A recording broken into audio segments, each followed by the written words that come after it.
အပိုင်း3နှင်းစီနီဤကျင်းစာနဲ့လွတ်မြောက်ခြင်းနေလေးမောကြည့်လိုက်ချက်မြင်ကွင်းကသူ့နှလုံးခုန်တန်ကိုရပ်တန့်သွားစေလိုနေပါပဲမျက်နှာချက်မှာသူ့တာကကက်ညီနေပါရဲ့ဒါပေမဲ့ပုံမှန်အတိုင်းမဟုတ်ပဲသူ့ရဲ့ခန္ဓာကိုယ်ကအယိုးအစစ်တွေလိန်ချိုးခံထားရတယ်လို့ထူးဆန်းတဲ့ပုံစံနဲ့တွဲလောင်းကျနေတာပါ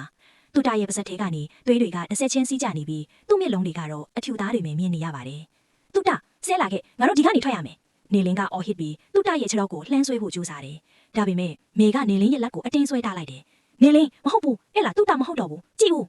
မင်းညွန့်လှတဲ့နေရာကိုကြည့်လိုက်တော့သူ့တာရဲ့နောက်ကျောဘက်အမောင်ထဲမှာဖြူဖြော့ပြီးရှည်လျားတဲ့လက်ချောင်းကြီးတွေကသူ့တာကိုကျိုးဆွဲရုပ်လိုမျိုးထိန်းချုပ်ထားတာကိုတွေ့လိုက်ရတယ်။အဲ့ဒီလက်တွေရဲ့ပိုင်ရှင်ကတော့နယံကပ်ပန်းကြီးကားတွေကအိမ်ရှင်မြကြီးရဲ့ပုံတရံအတိုင်းပါပဲ။သူမကမျက်နှာမရှိပဲပါးစပ်ပေါက်ကြီးတစ်ခုတည်းသာရှိပြီးအဲ့ဒီပါးစပ်ပေါက်ကြီးကနေအတန်နဲ့ကြီးနဲ့ရင်မောနေပါပဲ။ဒီအိမ်ကသူတို့အပိုင်ပဲငါတို့ကိုပြန်မလွတ်တော့ဘူး။မေကငိုယူပြီးပြောလိုက်တယ်။အဲ့ဒီအချိန်မှာပဲခုနကကလေးမလေးကနေလင်းတို့အနားကိုတရွေ့ရွေ့ကတ်လာတယ်။သူမရဲ့လက်ထဲမှာတန်ကြီးတက်နေတဲ့ကက်ကြီးအဟောင်းကြီးတစ်ခုကိုကိုက်ထားတယ်။နေလင်းကဘေးဘီကိုအသေးအံရှာဖွေရင်းမှန်တင်ကုန်းပေါ်မှာတင်ထားတဲ့ရှီဟောင်ကျန်းစာအုပ်တအုပ်ကိုတွေ့လိုက်ရတယ်။သူကကျန်းစာအုပ်ကိုကောက်ကင်ပြီးအထဲကစာမျက်နှာတွေကိုအမြန်လှန်ကြည့်လိုက်တယ်။စာမျက်နှာတစ်ခုမှာသွေးနဲ့ရေးထားတဲ့စာသားတစ်ခုကိုတွေ့လိုက်ရတယ်။အလင်းရောင်ကွယ်ပြောက်တဲ့အခါအမှန်တရားကသွေးနဲ့ရင်းရမယ်။နေလင်းကတခုခုကိုသဘောပေါက်သွားတယ်။သူကသူ့လက်ထဲကကင်မရာကိုမှောက်ပြီး flash ကိုအဆက်မပြတ်နှိပ်လိုက်ပါတော့တယ်။ဝင်း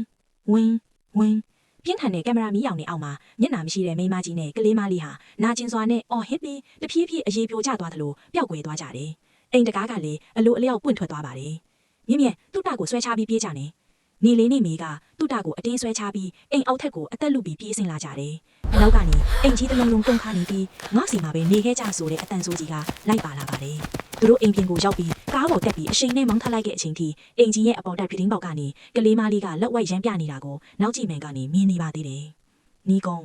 နောက်နေ့မှာတော့သူတို့၃ယောက်လုံးရန်ကုန်ကိုပြန်ရောက်လာကြပါတယ်။ဒါပေမဲ့သူ့တာကတော့ထူးဆန်းစွာနဲ့အဲ့ဒီညကအဖေရက်တွေကိုဘာမှမမှတ်မိတော့ပါဘူး။သူမှတ်မိတာကတော့အိမ်ကြီးထဲကိုဝင်သွားခဲ့တာတခုတည်းပါပဲ။နေလင်းကသူရိုက်ခဲ့တဲ့ကင်မရာတွေကပုံလေးကိုပြန်စစ်ကြည့်လိုက်တဲ့အခါမှာတော့တပုံချင်းစီတိုင်းမှာသူတို့၃ယောက်ရဲ့နောက်ွယ်မှာလက်ချောင်းကြီးတွေကသူတို့ရဲ့ပခုံးပေါ်ကိုတင်ထားတာကိုမြင်လိုက်ပြီးကြောကျန်းသွားပါတော့တယ်။အဆိုးဆုံးကတော့နေလင်းရဲ့ကင်မရာထဲမှာသူတို့မရိုက်ခဲ့တဲ့ဗီဒီယိုဖိုင်အတူလေးတစ်ခုပါနေတာပါပဲ။အဲ့ဒီဗီဒီယိုထဲမှာကလေးမလေးကကင်မရာကိုနောက်တစ်ခါပြန်လာခဲ့ဦးနော်